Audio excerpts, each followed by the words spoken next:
Hola, muy buenas tardes amigos de Cobos. Pues el día de hoy tengo a mi amigo Martín. Eh, yo personalmente les quiero decir que es una persona de las que más admiro en la historia de mi vida. Es una persona que tiene un conocimiento excepcional de la cosmovisión prehispánica, una visión totalmente diferente a la colonizadora. Y de verdad es una persona que cuando tú lo escuchas te cambia la percepción y te hace preguntarte a ti mismo, oye, ¿por qué una victoria azteca se tituló La Noche Triste? Es importante para mí es preservar y aquí con nuestras verdaderas raíces, los verdaderos orígenes que tenemos. Entonces eso me ha llevado a sostener que somos todos los mexicanos herederos legítimos de culturas milenarias. Martín, Como tú lo acabas de decir, todo ha sido una manipulación y realmente nunca hubo un descubrimiento de México. Hubo un encubrimiento, ¿verdad? No fue descubrimiento. Tampoco descubrieron América, porque aquí no se llamaba América. Y es una tontería decir, venimos y los descubrimos, ¿no? Nosotros vamos a Europa y vamos a descubrirlos, ¿no? Aquí había autoconocimiento, ¿no?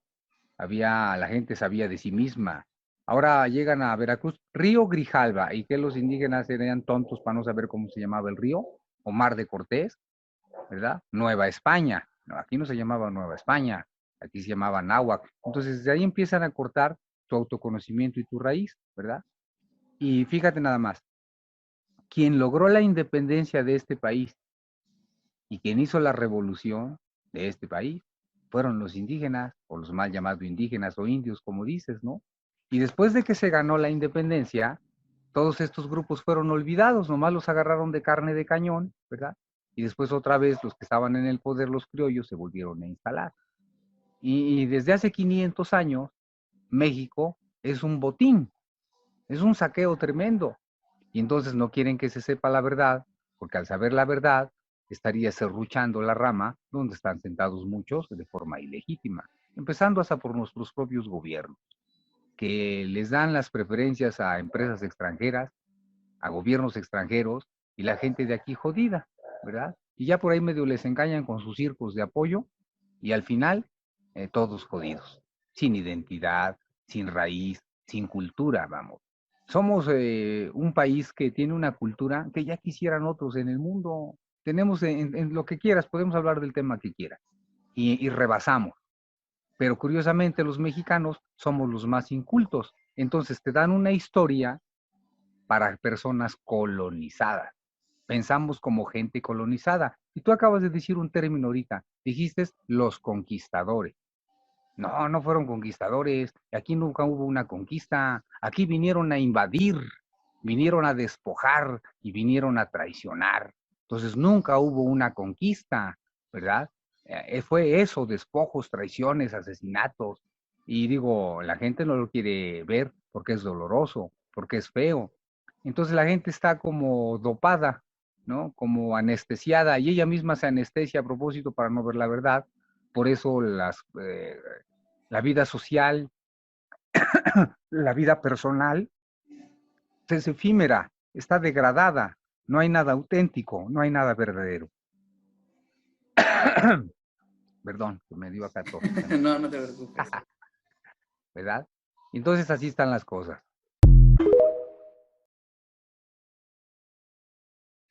Fíjate, Martín, que precisamente tocas un tema muy importante, que es cómo la misma sociedad mexicana a veces eh,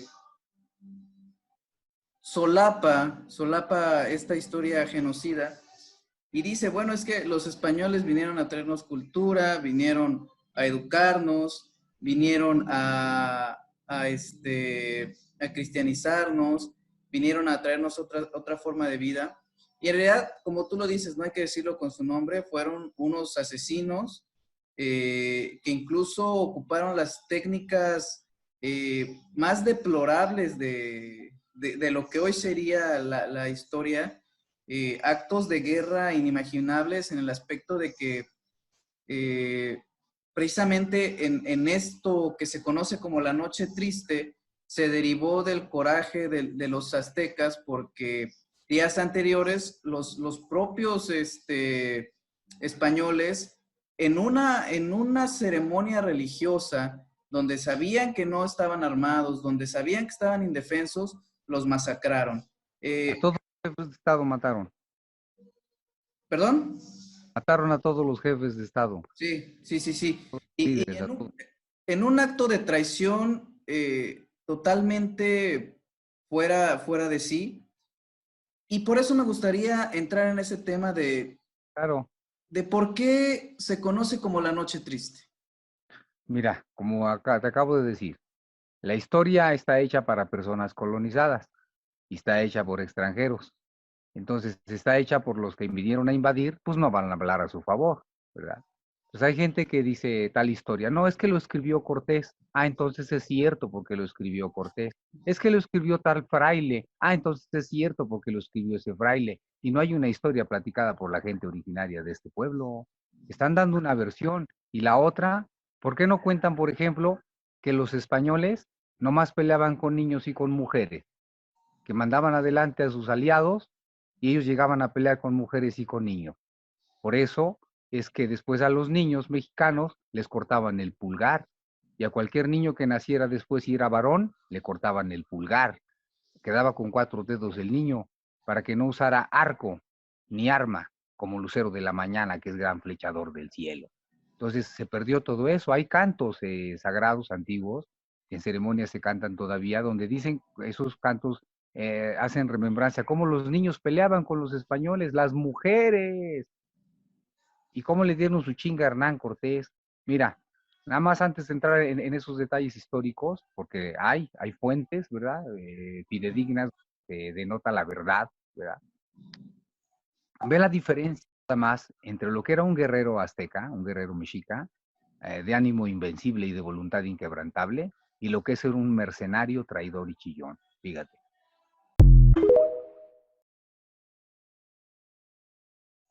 Ve la diferencia nada más entre lo que era un guerrero azteca, un guerrero mexica, de ánimo invencible y de voluntad inquebrantable, y lo que es ser un mercenario, traidor y chillón. Fíjate. Tú sabes de Cuauhtémoc, del adalid mexicano, el héroe de guerra, Claro. que le mandaron quemar los pies, Hernán Cortés, ¿verdad? Sí. ¿Sabes cómo le quemaron los pies? No, ahí sí desconozco. Bueno, le metieron los pies en aceite hirviendo, como una mojarrita, más. No fue en brasitas ni en fueguito, le metieron los pies en aceite hirviendo. Lo torturaron durante 2 años, porque lo curaban y lo volvían a meter las patitas al aceite hirviendo. Le terminaron quemando manos y cabeza. Y la historia dice que Cuauhtémoc no rajó, nunca dijo dónde estaba el tesoro, ¿cierto? Porque era un Sí, guerrero sí, invencible y de voluntad inquebrantable. Bueno, Hernán Cortés en esta noche de la victoria que cita, no triste, triste es para ellos, claro. ¿verdad? Cuitláhuac fue el invicto, él nunca perdió una guerra. Él era el jefe de armas del gobierno mexicano. A él le ganó la viruela, porque metieron sábanas infectadas de viruelas en sus habitaciones, se infectó de viruela y de eso murió, ¿verdad?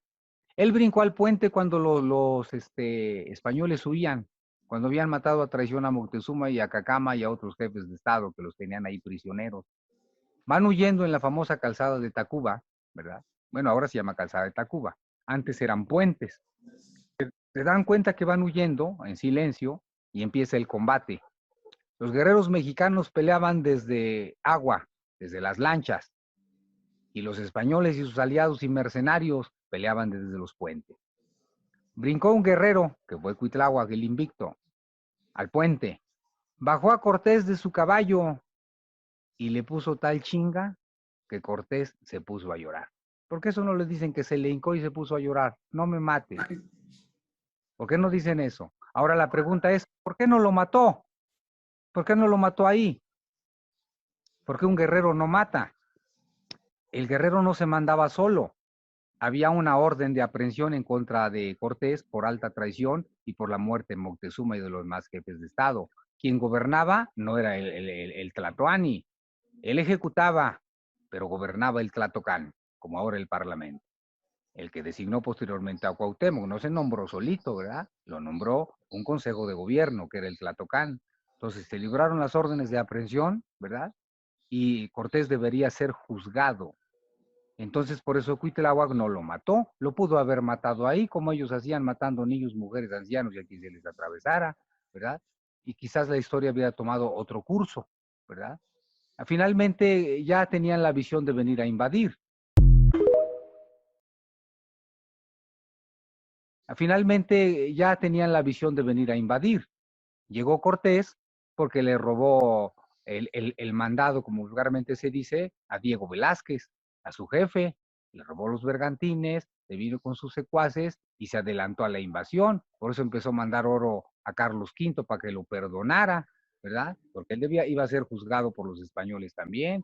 Por eso tenía una orden de aprehensión por ellos. Pánfilo de Narváez lo venía a apresar y traicionó al propio Pánfilo de Narváez. Manda a sus frailes leguleyos, les ofrece oros a los que venían con Pánfilo de Narváez, traicionan a Pánfilo de Narváez, lo matan y otra vez él se queda con la consigna de invadir estas tierras. Entonces le gana, llora, y ellos, es como ellos escriben la historia, es historia para colonizados, pues le pusieron la noche triste, ¿no? Es la noche de la victoria. Los niños y las niñas se aprestan a la guerra, los hombres y mujeres preparan ya sus armas. El humo se esparcía, el enemigo huía. Hernán Cortés lloraba, Cuitláhuac señoreaba. Ahí está el canto antiguo, ¿verdad? Caracoles y trompetas retumban en la montaña. Les daba pavor pelear con los guerreros mexicanos. Mira, hay una crónica de un fraile que se llamó José de Acosta, también conocido como Joseph de Acosta.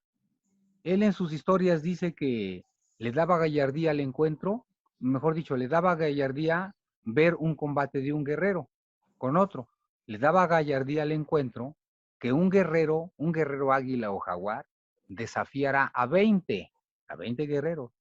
Y era causa que uno o dos de estos guerreros desbarataran un ejército que enfijado el pie en un sitio, no bastaba moverlos de allí 100 hombres a 2 guerreros mexicanos.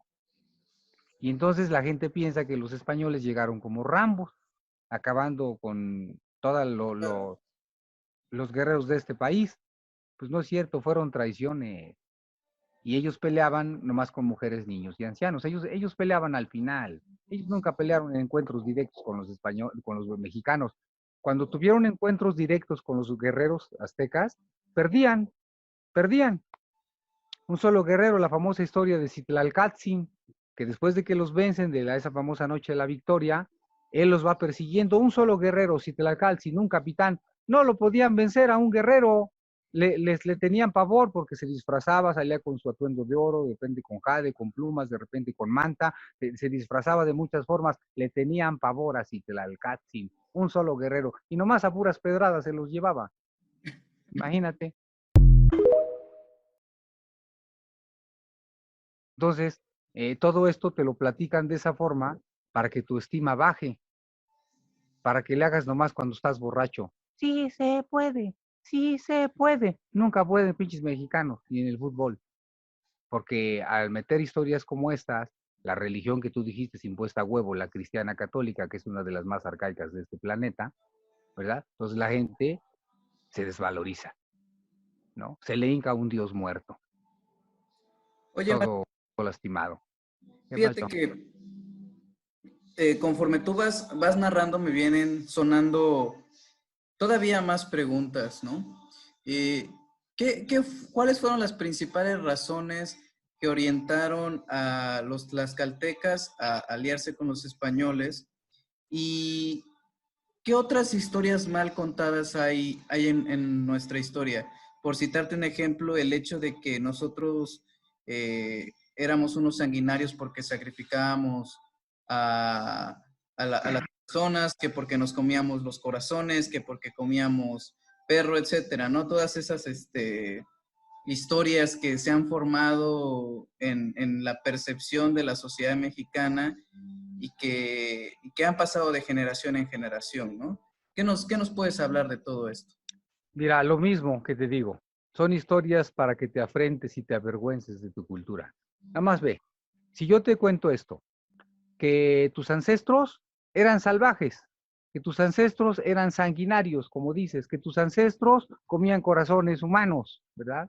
Que eran unos inconscientes y sin razón. Pues ni vas a querer saber de ellos, ¿verdad? Pero si Claro. te digo lo siguiente, que en esa época en el mundo, cuando el esplendor mexica, era la cultura que más sabía de astronomía en el planeta. ¿Lo sabías? Claro, por Más sabía de supuesto. astronomía en el mundo. Dos, Incluso, que sí, sabían de ingeniería hidráulica, porque la ciudad estaba construida sobre los lagos, ¿verdad? sí. Que sabían de ingeniería agronómica, somos los inventores del maíz, ¿verdad? Y además, ahora las computadoras y los telefonitos, todo eso funciona gracias al código mexicano binario, ceros y unos, puntos y rayas y la fórmula 2013. Y esa fórmula ahora se usa en las computadoras, es mexicana. Entonces aquí la gente pensaba como computadora, ¿verdad? El Vaticano corrigió sus calendarios medievales y arcaicos gracias a esta fórmula, que es súper exacta. Y ahora, ¿quién usa la numeración binaria? La NASA, para sus cálculos astronómicos, ¿verdad? Y pueden calcular y predecir ahora, pero gracias a estos números. Y entonces cuando tú sabes esas cosas grandiosas, dices, a ver, espérame, entonces, ¿quiénes son? Y yo vengo de ahí, pues claro que vienes de ahí, hermano. Somos herederos legítimos de culturas milenarias, eso acabo de decir. Entonces, la historia distorsionada desde que estaban, según los aztecas, subyugaban a todos. ¿Cómo los van a subyugar a todos si en esa época en México todos los pueblos eran guerreros? Eran guerreros. Y la Triple Alianza, que era el Estado mexicano, controlaba política y económicamente desde Alaska hasta Nicaragua, Alaska Náhuac, se llamaba Inica Náhuac, por eso aquí se Claro. llamaba Náhuac, ¿no? Ahora el presidente de la República no puede controlar el país, y en esa época, pueblos guerreros se aliaban, hacían alianzas, hacían fraternidades, porque había mucho honor, mucho respeto.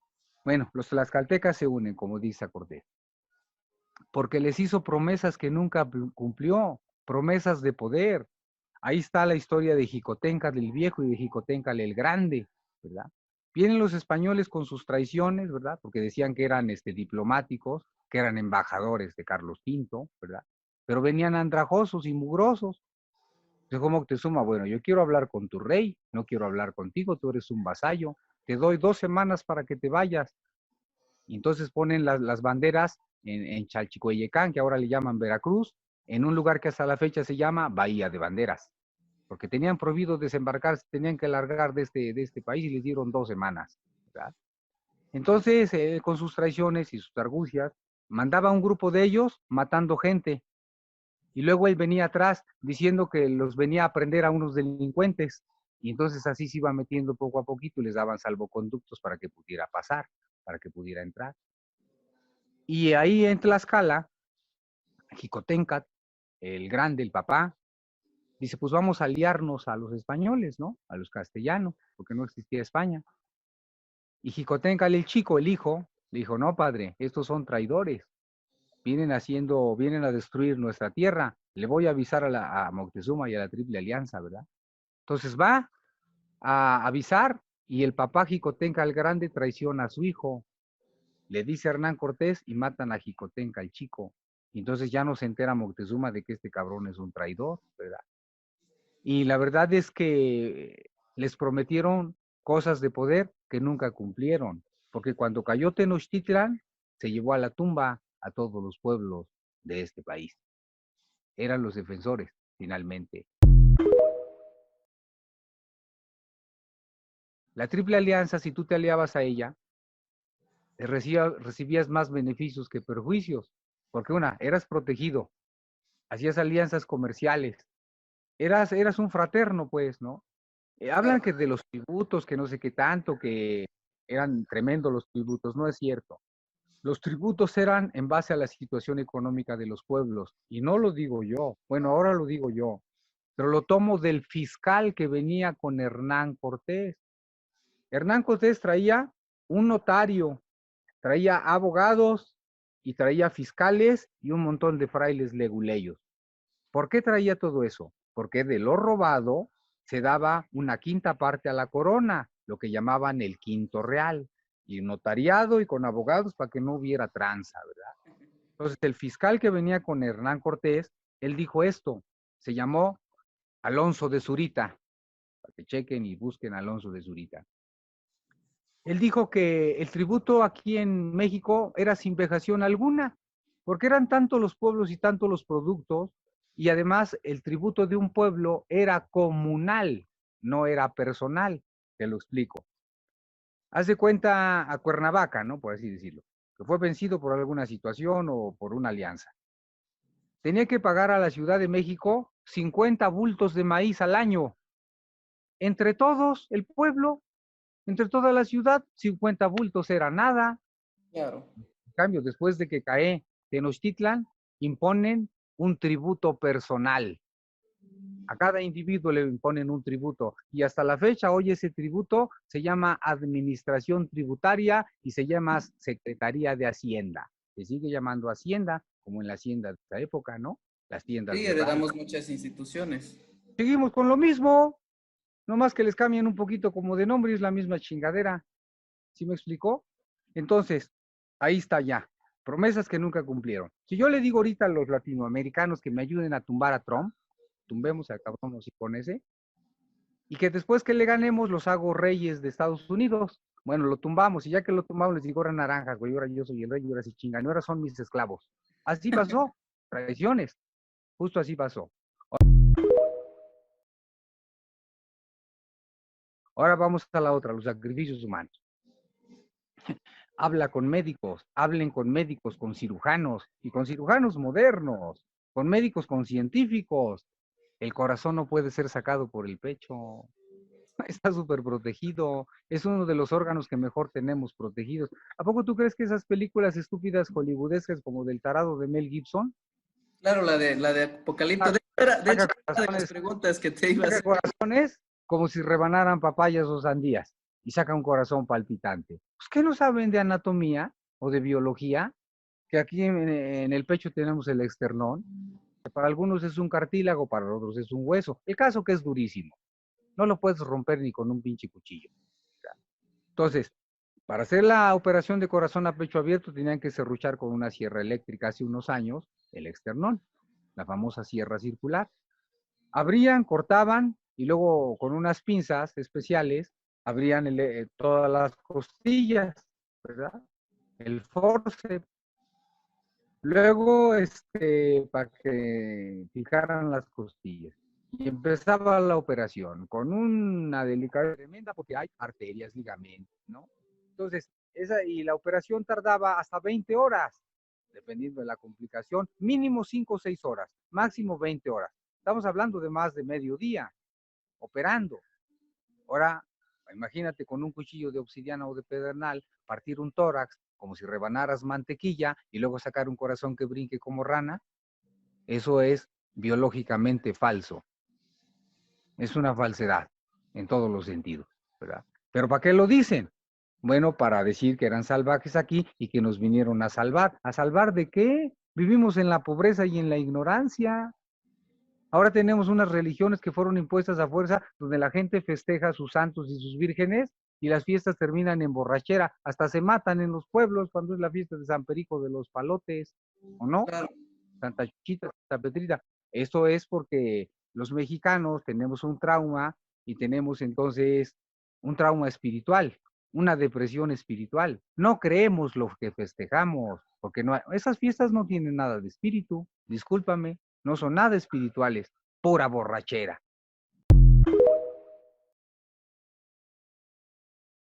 Oye, Martín, eh, pasaríamos ya al otro tema de decir, ¿cuáles son los retos que enfrenta la mexicanidad hoy en día? Porque tú y yo estamos platicando y el objetivo de esta entrevista es difundir este mensaje, tratar de entrar en la ideología de las personas que todavía no conocen esto, porque simplemente no les interesa la historia de su país o porque, aunque les interese, leen historias equivocadas. ¿Cuáles serían los retos? ¿Qué podemos hacer? Y y qué tenemos que alcanzar para lograr una mayor concientización de tantos millones de mexicanos que viven en la ignorancia total de nuestra cultura mexicana? Mira, pues hay muchas formas de hacerlo, ¿no? Porque yo pienso esto. Primero es una obligación nacional de todo mexicano saber dónde vive, dónde está parado, cuál es el epicentro donde se desarrolló, es decir, su casa, su tierra. Eso debería ser una obligación nacional, no tan solo porque el gobierno o la educación te lo diga, sino tú mismo por tu intuición, por tu familia, por tu tierra, por tu casa, por tus hijos. Debería ser una obligación nacional saber qué significa ser mexicano. A ver, pregúntale a cualquier mexicano qué significa ser mexicano. No saben, no saben, ¿verdad? Entonces, luego, nosotros que somos el núcleo social, deberíamos presionar con nuestros actos, con nuestras propuestas. El propio gobierno tiene que cambiar, tiene que mostrar una historia verdadera. Mira, la educación en México instruye, pero no educa. Sí instruye, pero para joder al prójimo, pero no educa, porque enseñan a que seas el mejor, pisoteando al hermano, pisoteando al otro estudiante, ¿verdad? Y más las escuelas particulares porque pagan, entonces hasta los maestros se tienen que hacer sumisos ante los alumnos porque son hijos de gente que paga.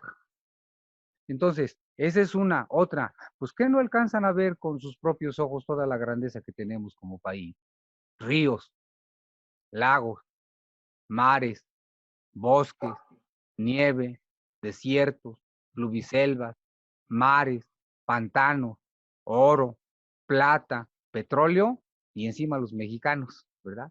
Pero no sabemos nada de eso. Y ya no te hablé de la cultura, del legado cultural filosófico, astronómico, místico, guerrero. Cabrón, tenemos todo para ser los mejores, por lo menos para nosotros mismos, ¿no? Entonces debe ser una obligación nacional. No puedes ser un ciego si naces en un pueblo tan bonito. No puedes ser ciego y oídos sordos si estás viendo unas maravillas. Digo, ahí en Morelos tienen a Xochicalco, tienen a Teopanzolco, tienen Tepoztlán, ¿no? Hay muchos, Tlayacapan, etcétera, etcétera, ¿no?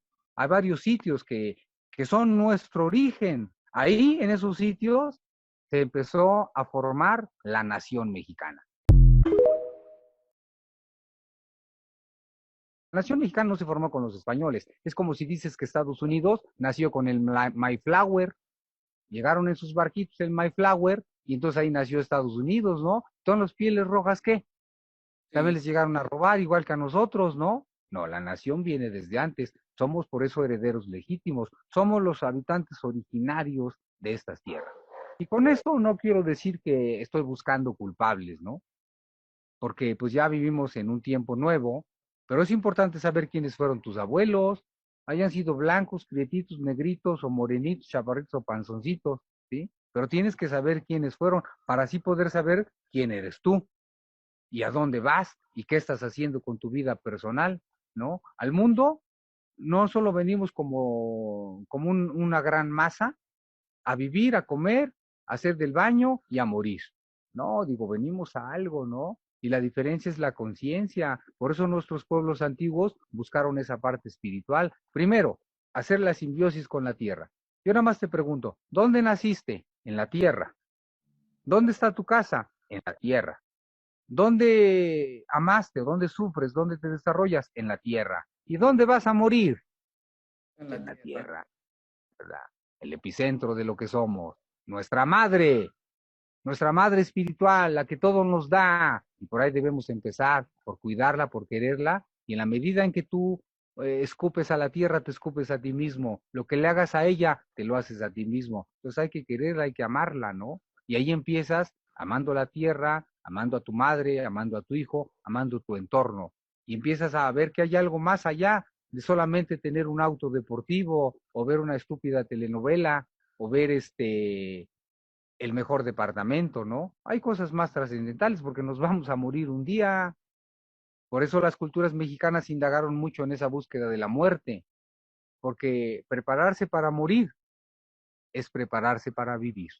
Parece una paradoja, pero es verdad.